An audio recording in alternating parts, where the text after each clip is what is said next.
Hello everyone, welcome back to my channel. अस्सलाम वालेकुम। कैसे हैं आप सभी? उम्मीद करती हूँ आप लोग बहुत अच्छे से होंगे। तो यहाँ पर आप सभी देख सकते हैं, आज मैं इस वीडियो में आप लोग को 30 सवाल कराने वाली हूँ हिंदी के। ठीक है, ये है हिंदी का पार्ट 3। इससे पहले मैं 2 पार्ट और लेकर आई थी, उसमें मैं आप लोग को 15 ऑब्जेक्टिव क्वेश्चन कराई थी, जो कि सारे के सारे इंपॉर्टेंट थे और आप सभी ने सारे क्वेश्चन ज़रूर करे होंगे। तो आज के इस वीडियो में मैं आप लोग को 30 ऑब्जेक्टिव क्वेश्चन कराने वाली हूँ। इससे आप लोग के एग्ज़ाम में सवाल बनते हैं, सो आप लोग सारा क्वेश्चन ज़रूर रिवाइज कीजिएगा और पढ़िएगा। तो चलिए, सारे क्वेश्चन मैं आप लोग को जल्दी से करा देती हूँ। तो यहाँ पर आप सभी देख सकते हैं सारे के सारे ऑब्जेक्टिव क्वेश्चन। यहाँ पे आप लोगों को क्वेश्चन देखने को मिलेंगे, उसके ऑप्शन भी देखने को मिलेंगे और उसके आंसर भी यहाँ पर देखने को मिलेंगे। सारे क्वेश्चन कहीं पे नोट कर लीजिएगा, उसके बाद प्रैक्टिस भी कर लीजिएगा। अगर आप लोग नोट भी नहीं करते हैं, वीडियो को 2-3 बार देखते हैं, तो क्वेश्चन आंसर दोनों के दोनों याद हो जाते हैं आप सभी को। इसलिए आप लोग हो सके तो 2-3 बार एक ही वीडियो को वॉच कीजिए और सारा क्वेश्चन आप लोग को याद हो जाएगा। तो सबसे पहला क्वेश्चन देखिए, यहाँ पे सबसे पहला जो सवाल है, कहानी नेताजी का चश्मा किसकी रचना है? ऑप्शन आप लोग यहाँ पर देख सकते हैं, नीचे 4 दिया होगा, क्योंकि आप लोग के एग्जाम में जब क्वेश्चन पूछे जाते हैं तो उसमें भी आप लोग के 4 सवाल पूछे जाते, 4 ऑप्शन दिए जाते हैं। आप लोगों में PY यूज़ करा रही हूँ, ठीक है। आप लोगों को नहीं मालूम है तो प्लेलिस्ट जरूर चेक करते रहें आप लोग, उसमें आप लोग को देखने को मिलेगा मौलवी PYQ से बना हुआ एक प्लेलिस्ट। वहाँ पे मैं आप लोग को सारे सब्जेक्ट का PYQs कराती हूँ, जहाँ पे आप लोग को देखने को मिलता है किस तरह से सवाल पूछे जाते हैं, एग्ज़ाम पैटर्न सारा कुछ समझ में आता है। तो यहाँ पर आप सभी देख सकते हैं, सबसे पहला क्वेश्चन यहाँ पे आप लोग देख लिए होंगे। ऑप्शन देखिए, राम विश बेनीपुरी, यशपाल, मन्नू भंडारी, समय प्रकाश। तो यहाँ पे आप लोग का करेक्ट आंसर हो जाएगा घ। फिर देखिए दूसरा क्वेश्चन, समय प्रकाश की कहानी संग्रह में इनमें कौन नहीं है? आएंगे अच्छे दिन भी, सूरज कब निकलेगा, फूलों का कुर्ता, आदमी जात का आदमी। तो यहाँ पे आप लोग का करेक्ट आंसर हो जाएगा ग, फूलों का कुर्ता। फिर देखिए दूसरा सवाल, सेनानी न होते हुए भी चश्मे वाले को लोग कैप्टन क्यों कहते हैं? ऑप्शन देखिए, वह देशभक्त था, रोज नेताजी सुभाष चंद्र बोस की मूर्ति के चश्मे बदला करता था। फिर दूसरा देखिए, वह फौजी कैप्टन जैसा कपड़ा पहनता था।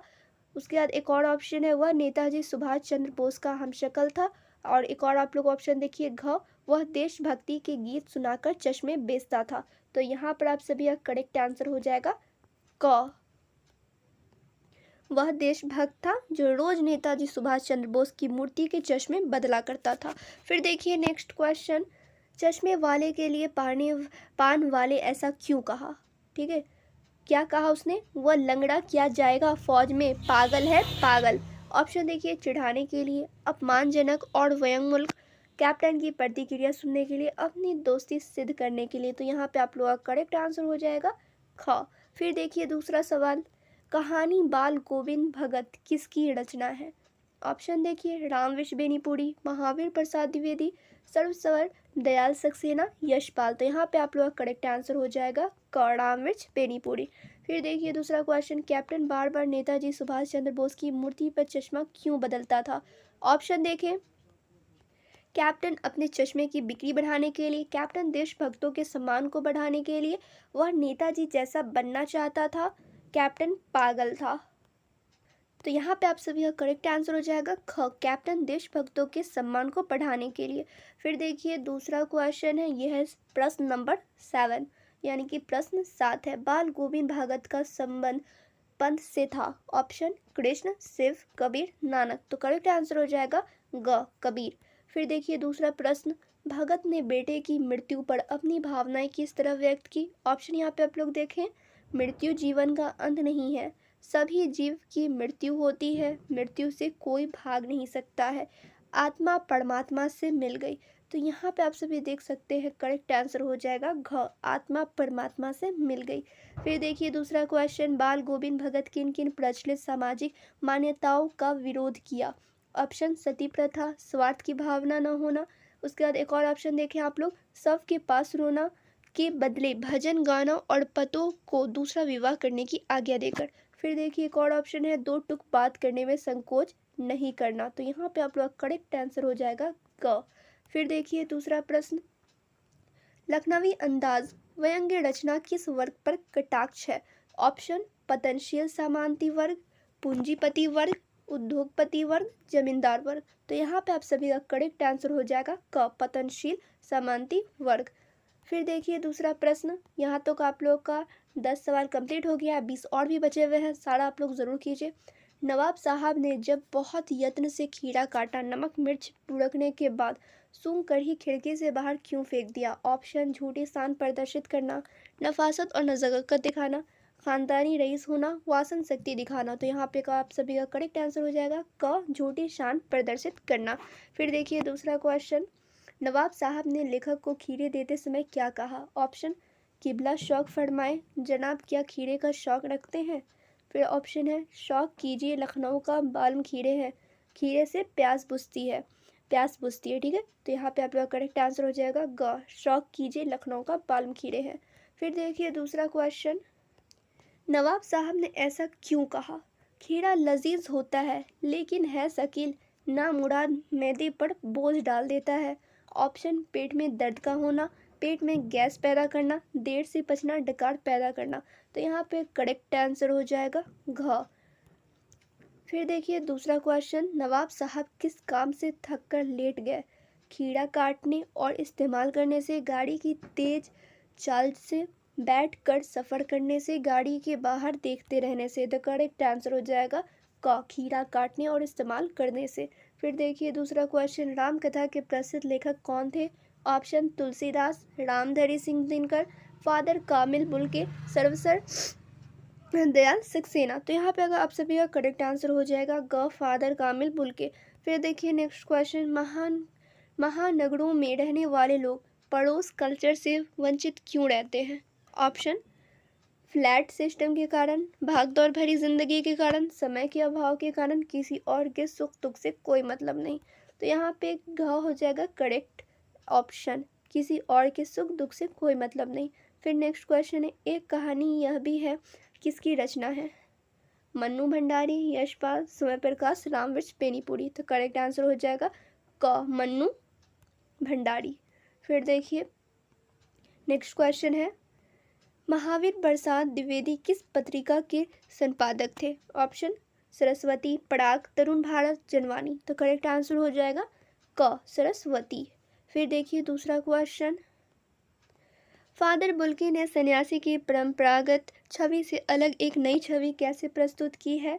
यहाँ पे आप सभी देख सकते हैं इस साइड का थोड़ा सा क्वालिटी डिफर्ड है, बट कोई बात नहीं, यहाँ पे आप लोग, मैं बोल रही हूँ, आप लोग सुन के समझ सकते हैं। सन्यासी बनकर, समाज सेवी और साहित्य सेवी बनकर, भारतीय भाषा सीखकर, फादर में मानवीय करुणाई।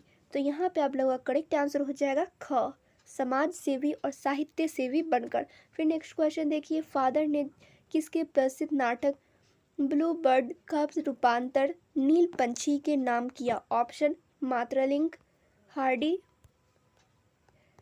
Shakespeare, Nelson. तो यहाँ पे करेक्ट आंसर हो जाएगा क। फिर देखिए दूसरा क्वेश्चन, फादर रांची के सेंट जेवियर्स कॉलेज में किस विषय के प्राध्यापक थे? ऑप्शन: विज्ञान, अंग्रेजी, गणित, हिंदी और संस्कृत। करेक्ट ऑप्शन हो जाने वाला है आप सभी का घ, हिंदी और संस्कृत। फिर देखिए दूसरा क्वेश्चन, लेखिका के व्यक्तित्व पर किन किन का प्रभाव पड़ा? ऑप्शन: माँ और दादी, फिर है पिता और अपनी अध्यापिका शीला अग्रवाल, भाई और बहन, नाना और नानी। करेक्ट ऑप्शन हो जाएगा आप सभी का ख। फिर देखिए दूसरा क्वेश्चन, महावीर प्रसाद द्विवेदी की प्रमुख कृतियां इनमें कौन नहीं है? ऑप्शन: रसज्ञ रंजन, साहित्य शिखर, रामकथा, साहित्य संदर्भ। तो यहाँ पे आप सभी का करेक्ट ऑप्शन हो जाएगा ग, रामकथा।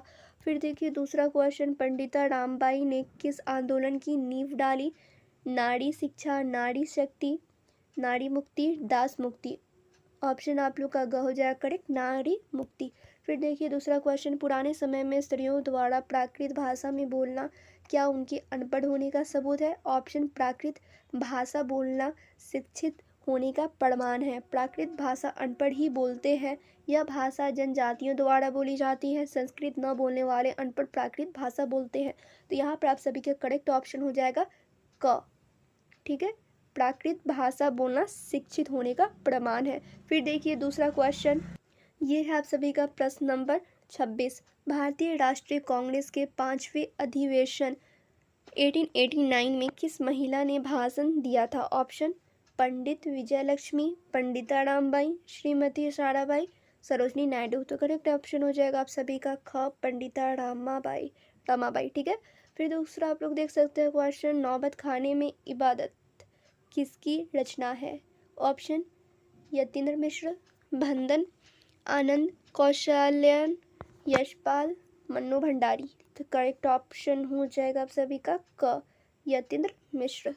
फिर देखिए दूसरा क्वेश्चन, यतीन्द्र मिश्र कौन सी सांस्कृतिक न्यास का संचालन कर रहे हैं? ऑप्शन राजस्थान संगीत नाटक अकादमी, बिमला देवी फाउंडेशन, अखिल भारतीय मजदूर संघ, गांधी फाउंडेशन। करेक्ट ऑप्शन हो जाएगा ख, बिमला देवी फाउंडेशन। फिर देखिए दूसरा क्वेश्चन, नौबत खाने में इबादत लेख में किसका परिचय मिलता है? ऑप्शन शहनाई वादक उस्ताद बिस्मिल्लाह खान, संगीतकार जयशंकर, संगीत राग के जनक तानसेन, शहनाई वादक अली बख्श खान।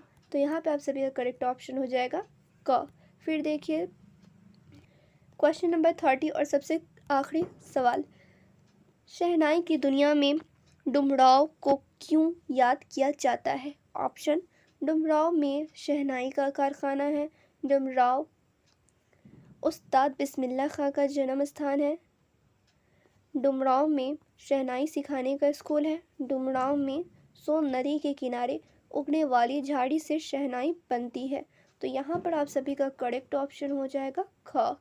ठीक है। तो यहाँ पर आप सभी के 30 क्वेश्चन कंप्लीट होते हुए, तो आप लोग सारे क्वेश्चन को ज़रूर नोट करें, प्रैक्टिस करें, तभी आप लोग को एग्ज़ाम में याद होगा। ऑब्जेक्टिव क्वेश्चन में क्या होता है?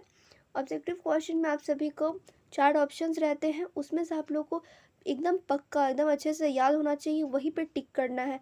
हर एक ऑप्शन मिलता जुलता रहेगा आंसर से, इसीलिए आप लोग को याद होना ज़रूरी है।